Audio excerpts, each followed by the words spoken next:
Hi everyone, ఈరోజు వచ్చేసి మనం కియా సెల్టోస్కి పెట్రోల్ బండికి బ్యాటరీ ఫిట్ చేస్తున్నాము. బ్యాటరీ మోడల్ వచ్చేసి DIN44L వస్తుంది. ఫస్ట్ మనం బ్యాటరీ చెక్ చేస్తున్నాము.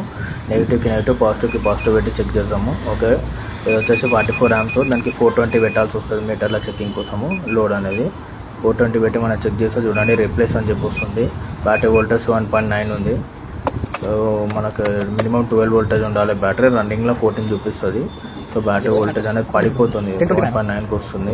సో అందుకే బ్యాటరీ అనేది రిప్లేస్ చేస్తున్నాము. ఆల్రెడీ కస్టమర్ వెహికల్ తీసుకొని కూడా బ్యాటరీ అనేది రిప్లేస్మెంట్ చేస్తున్నాము. బండి నెంబర్ వచ్చేది 1 year వారంటీ మాత్రమే ఉంటుంది. దీనికి కింద 13 నెంబర్ బిట్ వస్తుంది. ఇప్పటిదాకా మనం ఓపెన్ చేసినాం కదా, సేమ్ అది 13 నెంబర్ టీ పానా పెట్టి ఓపెన్ చేసుకోవాల్సి వస్తుంది. నెక్స్ట్ పాజిటివ్ నెగిటివ్ థర్మల్ ఉంటాయి కదా. సో 10 నెంబర్ పానా ఉంటే సెట్ పానా కానీ రింగ్ పానా ఏదైనా 10 నెంబర్ పానా ఉంటే దాన్ని మనం ఓపెన్ చేసుకోవాల్సి వస్తుంది. ఓపెన్ చేసుకొని పాజిటివ్ నెగిటివ్ ఓపెన్ చేసి థర్మల్స్ తీసి సైడ్కి పెట్టుకొని నెక్స్ట్ మనం కొత్త బ్యాటరీ ఫిట్ చేసి మళ్ళీ 13 నెంబర్ బిట్ పెట్టి కింద పట్టి ఉంటుంది. పట్టితో ఫిట్ చేసి అనేది బ్యాటరీ అనేది టైట్గా కూర్చొనిపోతుంది కింద.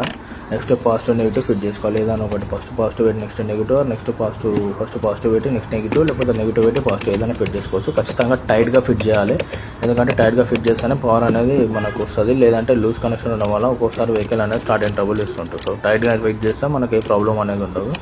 సో టైట్గా ఫిట్ చేసుకొని మన వెహికల్ అనేది స్టార్ట్ చేసి చెక్ చేసుకుంటే మనకు అర్థమైపోతుంది. స్టార్ట్ చేసి చెక్ మీకు లాస్ట్ ఒక వోల్టేజ్ కూడా మీకు మళ్ళీ చూపిస్తాను.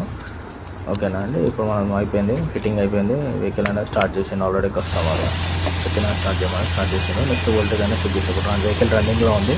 420 కూడా ఓపెన్ చేస్తుంది చూడండి. మనము బ్యాటరీ 100% పర్ఫెక్ట్ అని చూపిస్తుంది చూడండి.